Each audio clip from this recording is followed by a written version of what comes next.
Denny, let's get into some specific players in terms of ADP values. Who do you think is undervalued at the moment?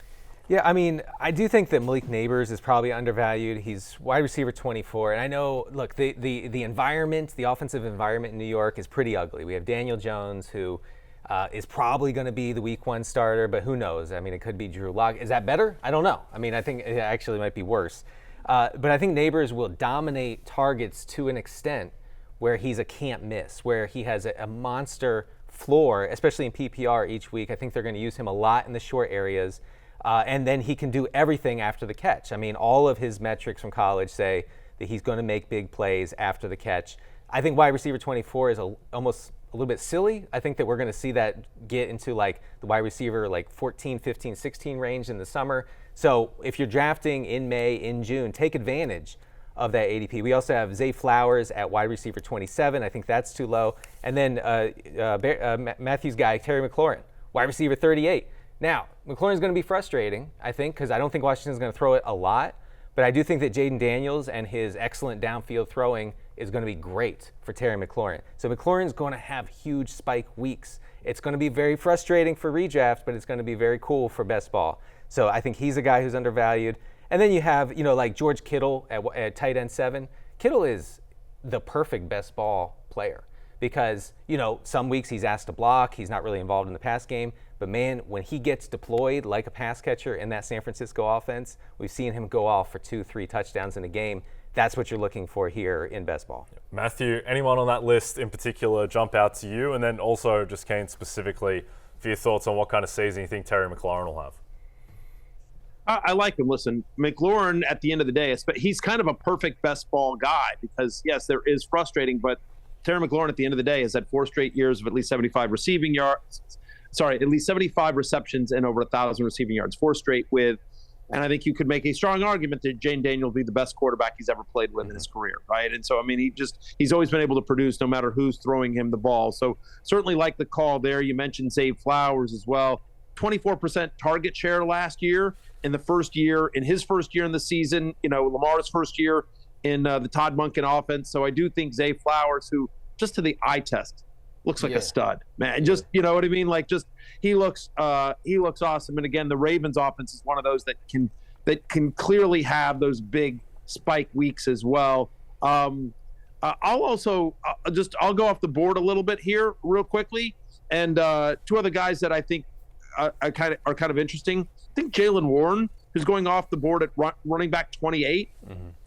We had a lot of fun at Arthur Smith's expense on the show last year, but it's good for somebody like Jaylen Warren. They're going to run a lot. They're not going to want to throw a ton. And so Jaylen Warren, who had 61 receptions last year, 5th most among running backs, he averaged over 5 yards per carry.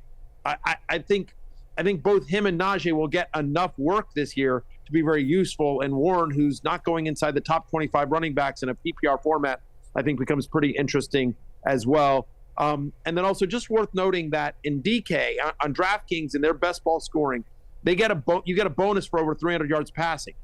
So I think Matthew Stafford is going off at QB 19, right? I mean, a Stafford, Puka, Cooper Kupp stack is pretty interesting, especially, if Kyron Williams is banged up. We'll get into that in a second. And I also think a Kirk Cousins stack, right? Kirk Cousins going off at QB 18.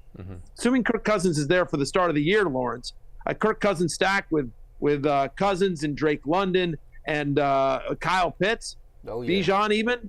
I think the Falcons are going to have a pretty good offense this year. Yeah, we saw what Kirk Cousins was doing in the few games before he went down with the Achilles tear. One thing that Kirk Cousins, if there's nothing that he was ever good for in life besides being a good dad, a good guy too, it's going to be putting up them fantasy points. That's what he does. Like, he is the epitome of fantasy football quarterback. So I'm with you there. Stack up Kirk Cousins with Drake London. Although I think a lot of us is probably expecting Drake London to have his best season yet, and that's in part because they'll have Kirk Cousins who could throw the ball to his own receivers. Oh, imagine that, yeah. And by the way, if you're taking a pocket passer like a Stafford, like a Cousins, you're going to need to stack those players because they're not going to earn any points on the ground. It's not Anthony Richardson. It's not Jaden Daniels.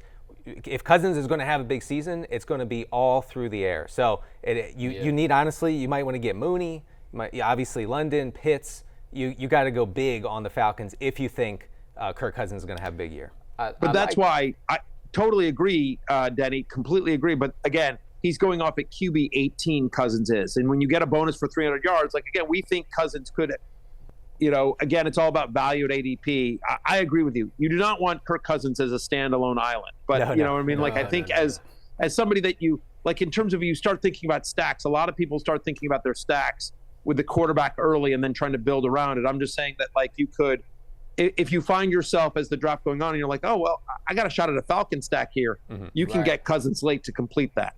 Yeah, I like Joe Mixon as a value here now with the Texans. I mean, I don't think his name is not as sexy as those top 5 guys, but the last 6 weeks of the season, he was a top 5 fantasy running back. And the Bengals offense last season without Joe Burrow, like, it wasn't great, and he was still able to put those numbers up 6 straight seasons with 18 plus touches per game.